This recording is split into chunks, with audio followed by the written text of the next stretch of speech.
2024 ఎన్నికలకు ముందు అధికారంలోకి వచ్చాక 20 లక్షల ఉద్యోగాలు ఇస్తామని చెప్పారు. అప్పటి వరకు ఒక్కో నిరుద్యోగికి నెలకు 3,000 చొప్పున నిరుద్యోగ భృతి ఇస్తామన్నారు.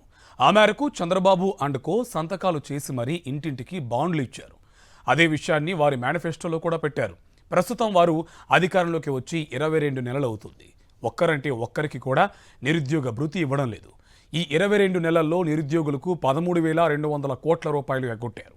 ఏటా జాబ్ క్యాలెండర్ ఇస్తామన్న మాటను పక్కన పెట్టేశారు. ఎన్నికలకు ముందు యువకులు నిరుద్యోగులకు చంద్రబాబు అండ్ కో ఇచ్చిన హామీలు ఆవిరైపోయాయి.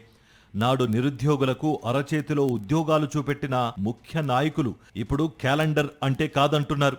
ఏటా జనవరి 1వ తేదీన జాబ్ క్యాలెండర్ ఇస్తామని చెప్పిన కూటమి ప్రభుత్వం 2025-26 జనవరి నెలలు దాటిపోయినా క్యాలెండర్ కాదు కదా, కనీసం కొత్త నోటిఫికేషన్లు కూడా ఇవ్వడం లేదు.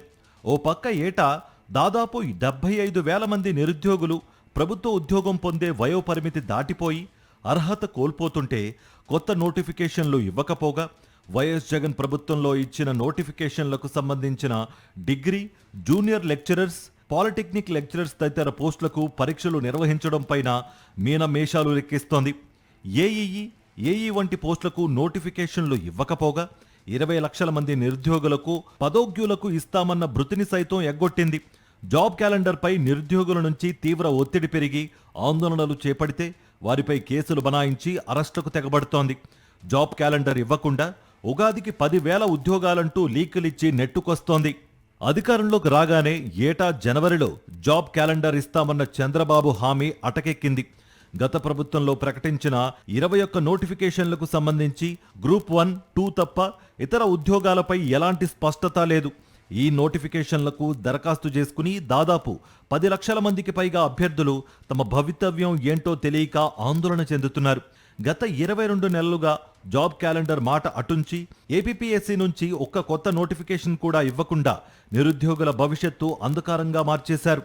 గత వైఎస్ జగన్ ప్రభుత్వంలో నోటిఫికేషన్తో పాటే పరీక్షలు ఎప్పుడు జరిగేది స్కెడ్యూల్ ప్రకటించి దాని ప్రకారమే పరీక్షల నిర్వహణ, పోస్టులు భర్తీ చేసేవారు. కానీ టీడీపీ కూటమి అధికారంలోకి రాగానే ఏపీపీఎస్సీని నీరుగార్చింది. దీంతో పరీక్షలు ఎప్పుడు జరుగుతాయో తెలియని పరిస్థితి దాపరించింది. గత ప్రభుత్వంలో ఇచ్చిన 21 నోటిఫికేషన్లకు స్కెడ్యూల్ ప్రకారం పరీక్షలు నిర్వహించి 2025 డిసెంబర్ నాటికే నియామక ప్రక్రియ పూర్తి చేయాలి. కానీ ఇటీవల గ్రూప్ 2, గ్రూప్ 1 నోటిఫికేషన్లకు సంబంధించి అభ్యర్థుల ఎంపిక పూర్తి చేశారు. కానీ DYEO, degree, polytechnic, junior college లెక్చరర్లు రెగ్యులర్ నోటిఫికేషన్ ఫలితాలు ఇంకా చీకటిలోనే ఉండిపోయాయి.